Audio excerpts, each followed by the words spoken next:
G'day guys, Matty B here from Diesel Geeks.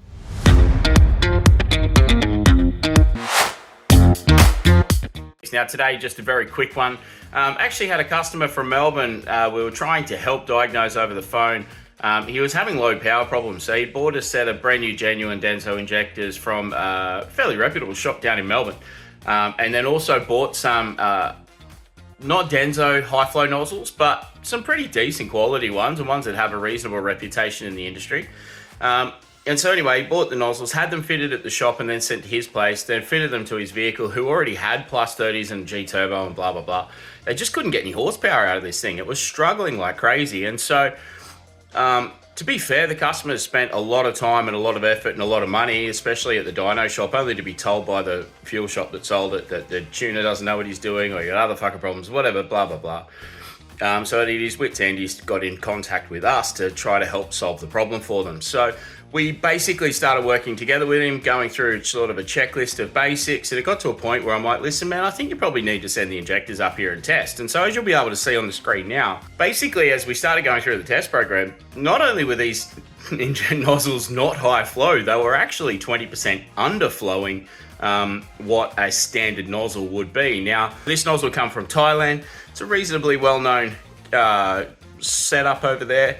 And I'm kind of thinking perhaps they've ended up supplying the 2.5 or the 1.9 nozzles by mistake. And so I think if you have a look here, you can see a standard test plan is around about 93, 94 top end fuels. This thing was flat out making 80, 81.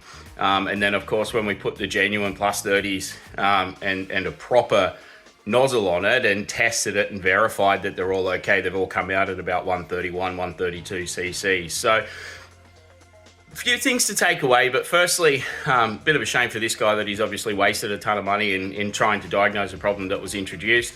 I kind of feel I do have some empathy for the guys that have supplied the nozzle. Perhaps, you know, they didn't know, but I think it comes back to the same thing where at the end of the day, that you just can't beat when you're actually testing and validating. And so all nozzle swaps in reality should have some shim adjustments, because all of the nozzle manufacturing, they're AS plus or minus 10, 15 microns within their tolerance window.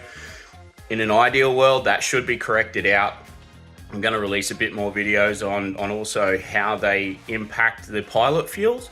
I think at plus 30 levels, it's maybe not as big a deal, but as you get bigger into the injectors and bigger into the nozzles, certainly plus 50s and beyond, it starts to have a much more profound impact.